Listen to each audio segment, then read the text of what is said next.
দর্শক, নির্বাচনী কার্যক্রম নিয়ে বিস্তারিত জানাতে এই মুহূর্তে সরাসরি যুক্ত হচ্ছেন আমাদের সহকর্মী অন্তরা বিশ্বাস। অন্তরা, কাল তো প্রচারণা শুরু। আচরণ বিধি পর্যবেক্ষণে কি ধরনের তৎপরতা আছে নির্বাচন কমিশনে?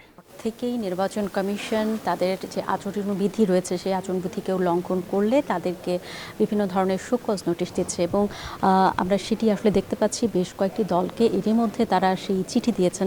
তো যাদেরকে চিঠি দেওয়া হয়েছে তাদের কেউ কেউ আবার ক্ষোভ প্রকাশ করেছেন, তাদের কেউ কেউ বলেছেন যে তারা গণভোটের প্রচারণা চালাচ্ছিলেন, যে কারণে তাদেরকে শোকজ নোটিশ দেওয়া হয়েছে, যেটি একেবারেই গ্রহণযোগ্য নয়। এবং তারা দু একটি বড় দলের উদাহরণ দেখিয়ে দিচ্ছেন যে তাদের বড় বড় ছবি দিয়ে ব্যানার টানানো আছে, ফেস্টুন টানানো আছে, সেটি নিয়ে নির্বাচন কমিশন কোনো কথা বলছে না, কিন্তু গণভোটের প্রচারণা চালানোর সময় তাদেরকে কেন এই কথা বলা হচ্ছে? তো সেই একই ধরনের কথা কিন্তু আজকে খেলাফতে মজলিসের যিনি সিনিয়র নায়েবে আমির জনাব ইউসুফ আশরাফ, তিনি আসলে এসেছিলেন এবং প্রধান নির্বাচন কমিশনের সঙ্গে দেখা করেছেন এবং তিনি যে কথাটি বলেছেন যে লেভেল প্লেইং ফিল্ড নেই।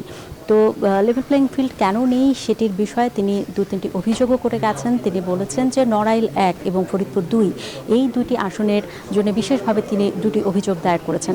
সেটি হচ্ছে ফরিদপুর 2 আসনে তিনি বলতে চাইছেন যে সেখানে বিএনপি যে নেতাকর্মীরা রয়েছে তারা তাদের দলের নেতাকর্মীদের নানাভাবে বিব্রত করছে এবং নানা ধরনের অসুবিধা সৃষ্টি করছে। এই ছিল আমার কাছে এখান থেকে সর্বশেষ খবর। অন্তরা, আপনাকে ধন্যবাদ।